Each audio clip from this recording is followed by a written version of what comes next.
Yo, what's up?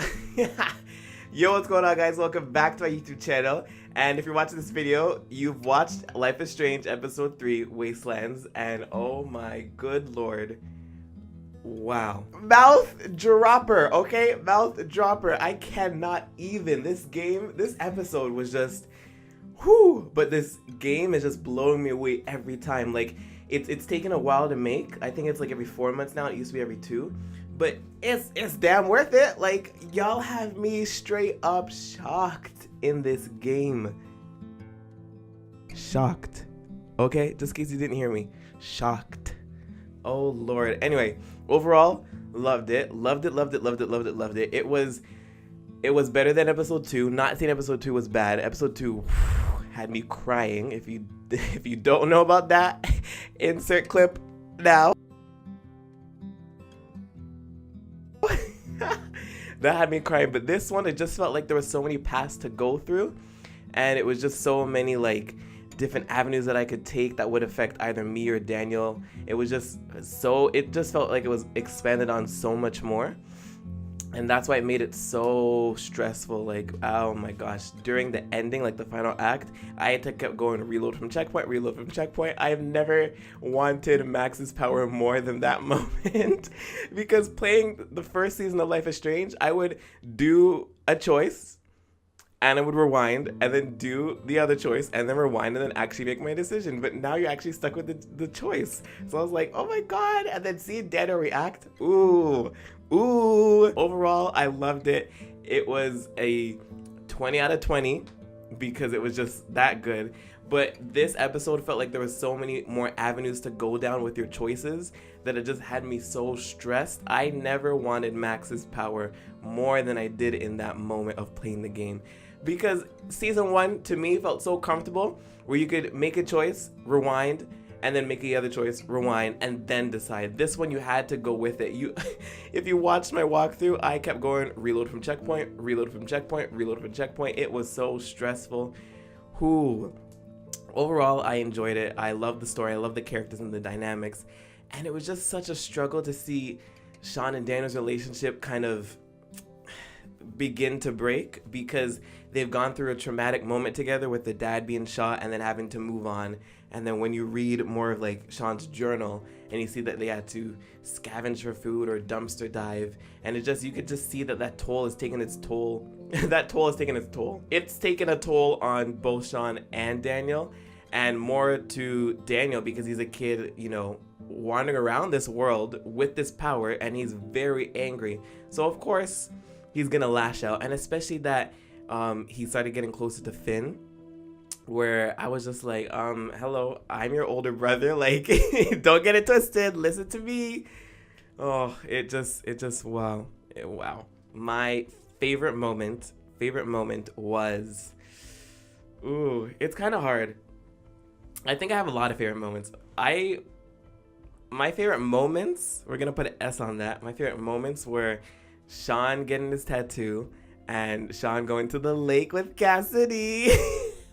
The reason why I enjoyed that the most was because these are moments that just like, they kind of seem normal that Sean could have had before all of this happened.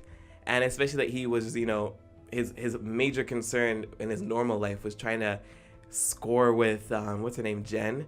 And I was just like, let's go down this avenue because I feel like you should have had this moment before. I guess those are my favorite moments because it was just so sweet. Like, I wanted to hug Sean so many times in this episode. Oh my gosh. Oh, I feel so bad for him. I don't know what else. I'm just going to talk about more other favorite moments. My other favorite moments was when... Daniel. I'm kind of upset with Daniel at this episode because he just did not listen. Like, when they were getting their paycheck and they said not to go in, it's for, adults only. This guy went in, and then Sean is like, we've been through this. Like, you're not allowed in here. And he just went in. So that got us in trouble. And I was like, yo, what? Why are you doing this to me? Why? I mean, he's a kid and stuff, but like, then he uses power, and I was just like, holy, like, this is getting real, okay? This is getting real. So I had to come to his defense because Big Joe was like, who did that? And as soon as I saw the option, I clicked me. I'm protecting him. Even though he's not listening, I'm protecting him. And then Sean got boom right in the eye, and I was just like, oh, this episode is woo. It just goes to show you that they're just throwing any situation at Sean, and it's just like, hey, let's take this bad moment and let's attach it to which character? Sean. Yep, that seems to work. Oh my gosh, I feel so bad for Sean. And it was so stressful, like the whole, like, I don't know, I just can't even forget about the whole last act. Like everything prior to that was fun, amazing, the music as well, the character relationships and dynamics. Even though Daniel was not listening and he was being so angry and upset, which I can reason with him for why he's like this, but I just cannot forget Act 4. Act 4 was just, wow, like the whole use Daniel's power or not, and go with the heist or not. Like I kept saying no so many times and they kept doing it. So I was like, okay, let me see what the option is if I go along with the heist, right? Because maybe I can kind of like control the situation with Daniel's power. Nope. So I kept going back and forth. I ultimately went with the decision to keep saying no, and I encouraged Daniel to use his power so he can protect Finn, because I did not want someone else to die in front of Daniel again. R.I.P. Sean and Daniel's dad. And then at the ending of everything, Sean looks like he got glass in his eye, and I was just like wow, this episode was just a lot to take in, because it just keeps pulling at my emotions. That's what it does, okay? Oh man. And we gotta wait until August to play the next game, which I'm here for. I'm here for it because they keep creating such great content. But it's just like, y'all got me stressed. Y'all got me stressed, and then I have to keep hold of that lasting scene until August. No. Anyway, let's get into the predictions. I think I've spoken too much. Let's get into the predictions for episode 4. If you snoop around a lot, you get to see that there's like all these like missing posters going along. So it's like kind of like we're repeating season 1 of like missing kids. So that like sparked something in my head. So we'll just put a pin on that for now. And then what's that guy's name? The guy who also witnessed Daniel's power. He says that they have a priest or a reverend at their church, and she's very like hardcore and stuff like that. So maybe she's kind of taking these missing kids and doing something with them. And I also think that it might be Sean and Daniel's mother.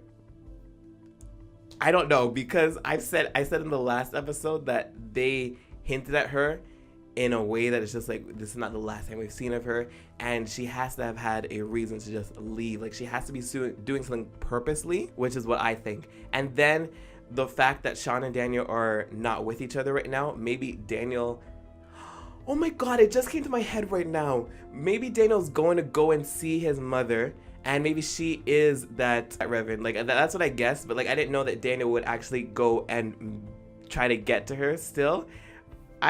Yeah, that's what I think is gonna happen. And I think Sean, I don't know what Sean is, because in the ending of the game, it showed this little teaser that he is, I guess, with cops, and they're calling him a cop killer again, which he isn't. And I guess he might be in jail, which totally sucks. And I heard theories that people are saying that maybe we're gonna play as Daniel. But like, yo, y'all keep hurting my boy Sean. I bought his sweater and everything. Y'all can't do that to me, okay? Yo, I keep talking, okay? So I'm just gonna end this video right now. Just let it be known that this game has ruined me emotionally.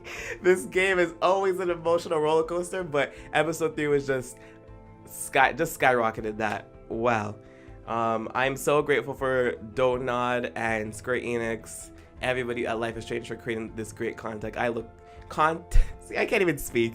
For creating this great content, and I look forward to playing it again in August, and hopefully I'll see you guys there. And in the meantime, if you haven't, check out my Life is Strange to playlist. I think that will be right here or maybe there, but it'll be up there in that corner somewhere. And until the next video, I'll see you guys. Peace.